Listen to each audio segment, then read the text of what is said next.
O Senhor esteja convosco. Proclamação do Evangelho de Jesus Cristo segundo Lucas. Glória a vós, Senhor.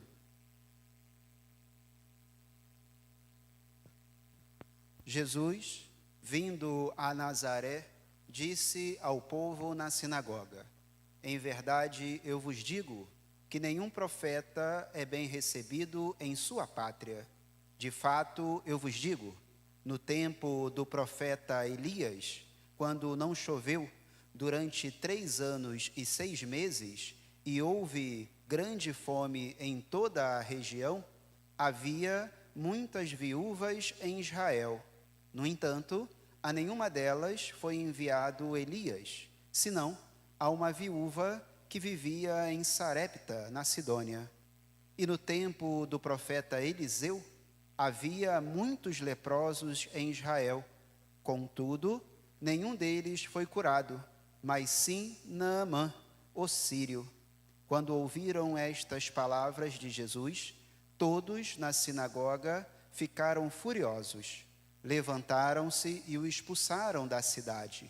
Levaram-no até o alto do monte, sobre o qual a cidade estava construída, com a intenção de lançá-lo no precipício. Jesus, porém, passando pelo meio deles, continuou o seu caminho. Palavra da salvação. Glória a vós, Senhor. Podemos sentar? Vamos iniciar esta reflexão para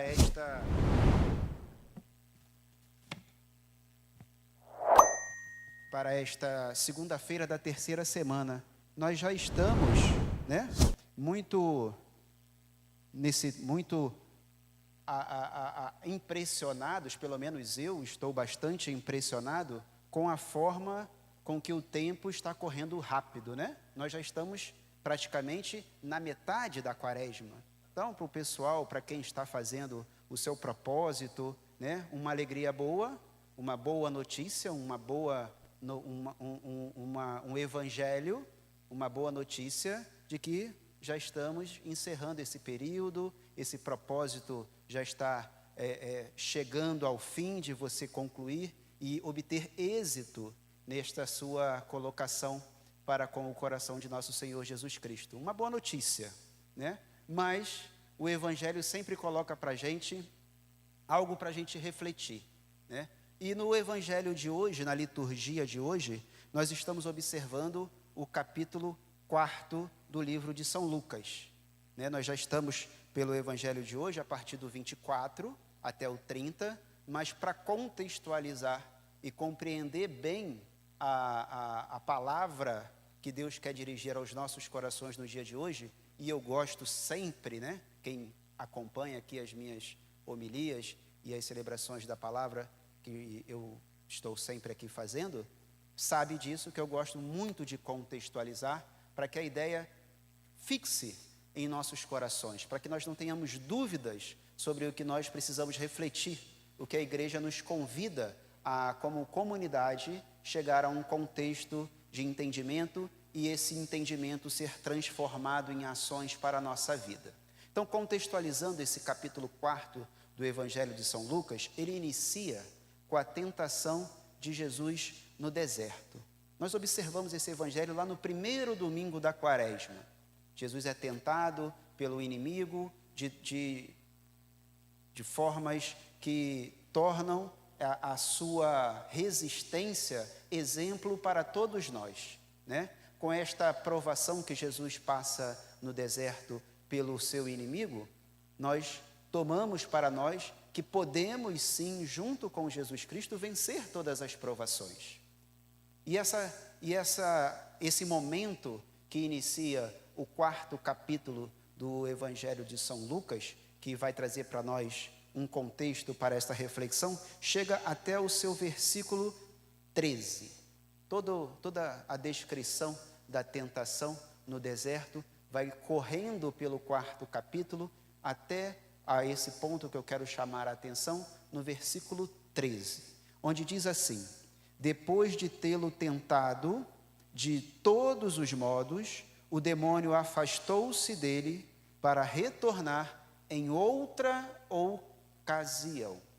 Ou seja, o inimigo fez uma investida pesada para com Jesus Cristo, que desejava transmitir para nós ali todo um contexto de perseverança, todo um contexto de que com ele nós conseguiremos lutar e vencer toda a provação que o mundo apresenta para nós, mas o inimigo se afasta porque foi vencido, mas ele não desiste, ele voltará, e voltará com a mesma vontade com que ele iniciou a tentação a Jesus Cristo no deserto. Então não se engane que, eu já estou fazendo uma boa quaresma e eu fiz questão de iniciar essa homilia falando sobre isso, né?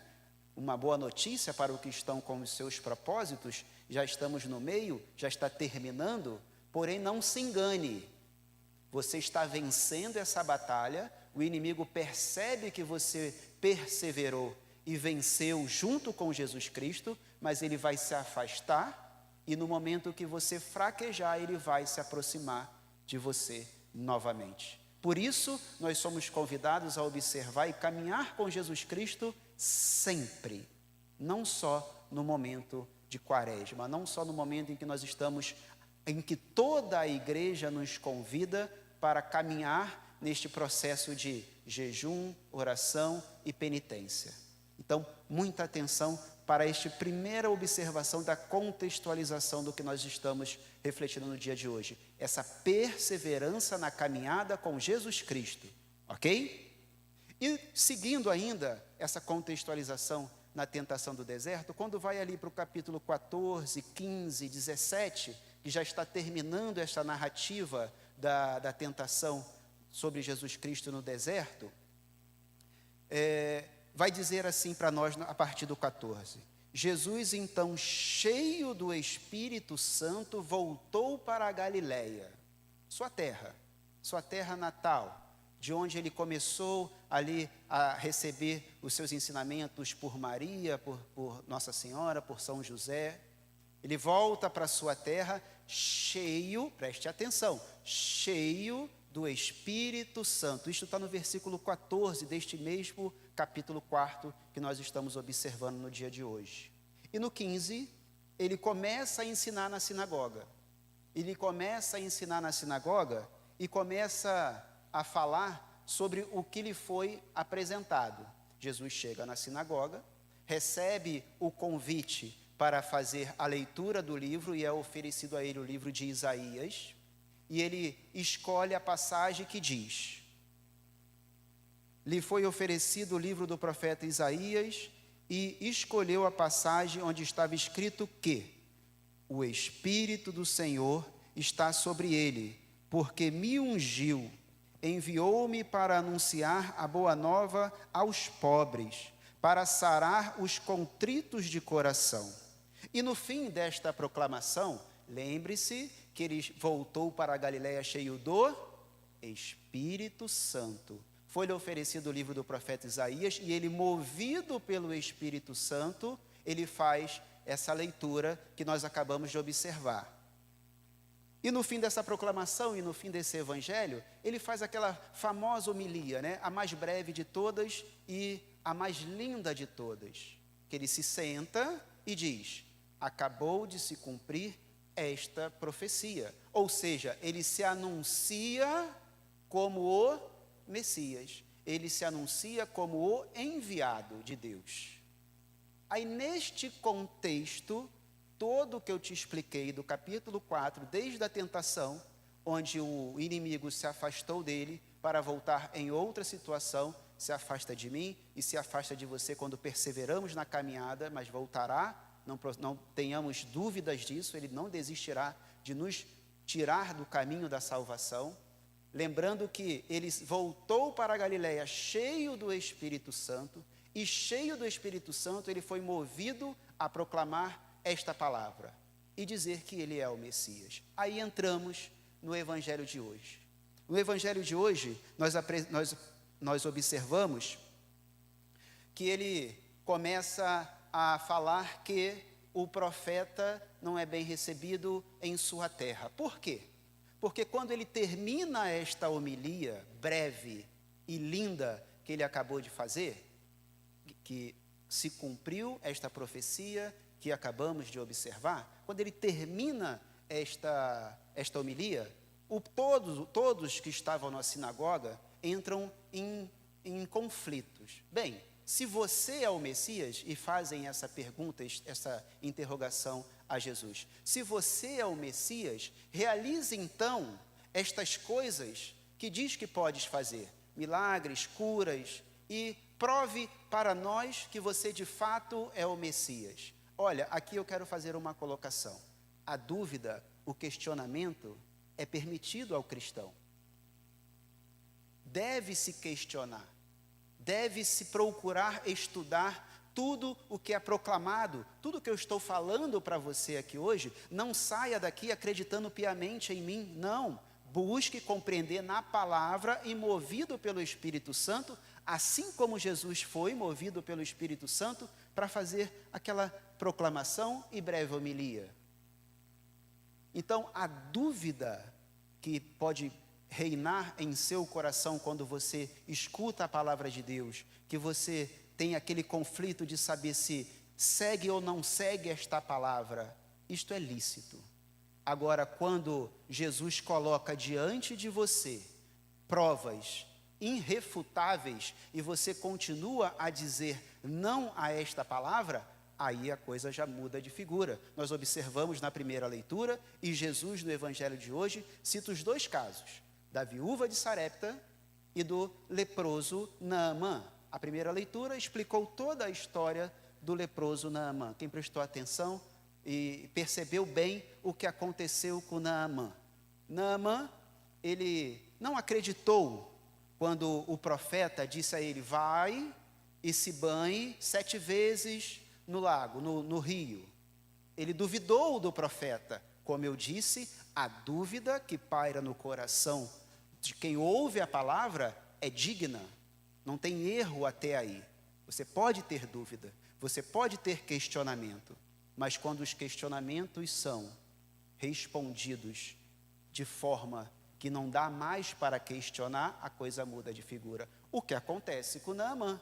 Naamã, quando aceita, mesmo quando o seu subordinado diz a ele: vai lá, faz o que o profeta está pedindo a você. Se ele te pedisse coisas difíceis, você faria, mas ele está te pedindo coisa tão simples. Vai lá no rio, no lago, e se banhe. Ele foi, se banhou, e a sua pele ficou como pele de criança. E ele acreditou, voltou e louvou a Deus. Foi o que aconteceu com Naamã. Aí nós vamos adiante no evangelho de hoje. Quando Jesus, após essa citação de que o profeta não é bem recebido em sua pátria, cita os dois casos da viúva e do leproso. Eles, em vez de ouvir a palavra e tirar proveito da palavra, eles se enfurecem.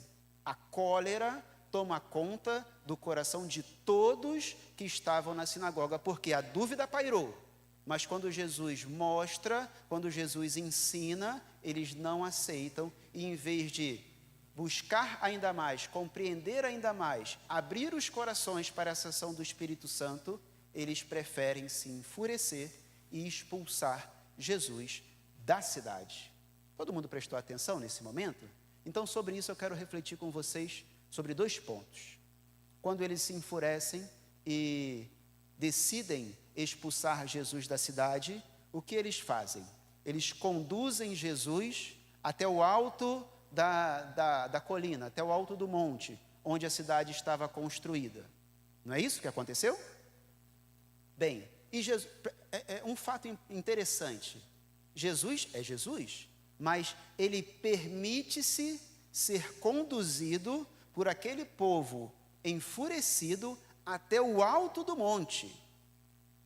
Chegando no alto do monte, a ponto de ser arremessado lá para baixo, a ponto de quê? A ponto de matarem o Cristo, ele se permite chegar até aquele momento.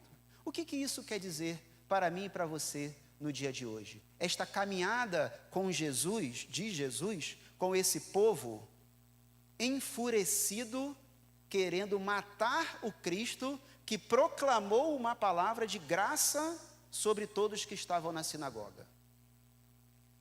Nada mais, nada menos do que a minha e a sua caminhada, onde nós nos entregamos ao pecado, onde nós negamos a esse Cristo, nós caminhamos ao lado do Cristo, o Cristo proclamando a sua palavra, e nós de ouvidos fechados, caminhamos com Jesus Cristo até a morte, até a beira do precipício, e Jesus permite-se caminhar comigo e contigo até este momento, porque Ele espera de mim e de você o quê? A conversão. Ele espera a minha conversão, a sua conversão, até o último momento, até a última instância. Ele vai observando os nossos corações fechados, os nossos corações enfurecidos, e Ele vai proclamando a sua palavra, vai derramando o seu amor, vai derramando a sua misericórdia, e nós continuamos caminhando nas nossas vidas, dizendo não a este Cristo, dizendo não a esta palavra. E nós estamos caminhando para um precipício. Jesus só toma uma atitude quando chega no limiar. Jesus só toma uma atitude quando Ele chega no final da caminhada. E esse precipício representa para mim e para você a morte e a condenação eterna. Aí o que Jesus faz? É a segunda reflexão que eu quero ter com você para esta homilia, para o dia de hoje. Jesus, quando chega lá no final da caminhada, na beira do precipício, Ele se volta para todos, olha nos olhos de todos e caminha no meio de todos os corações enfurecidos. Ninguém fala nada, porque todos ali percebem que o amor vence qualquer dificuldade. Jesus passa pelo meio de todos e todos não ousam a levantar um ai para com a saída de Jesus Cristo. Eles tiveram forças para conduzir, preste atenção nisso, eles tiveram forças para conduzir Jesus até o alto do monte, mas não tiveram forças para reagir quando Jesus se volta, olha nos olhos e passa no meio deles. Aí eu deixo o questionamento para você refletir na sua casa, quando você estiver fazendo a sua reflexão sobre o Evangelho de hoje. Você ficará à beira do monte, ou melhor, à beira do precipício, para cair e morrer numa condenação eterna, ou você seguirá o Cristo que passa, querendo perdoar todos os nossos pecados? Você prefere permanecer no alto, à beira do precipício, na sua vida de pecado e cair nesta condenação eterna, ou caminhar com o Cristo que derrama sobre todos nós o seu amor? Louvado seja nosso Senhor Jesus Cristo. Para sempre seja louvado.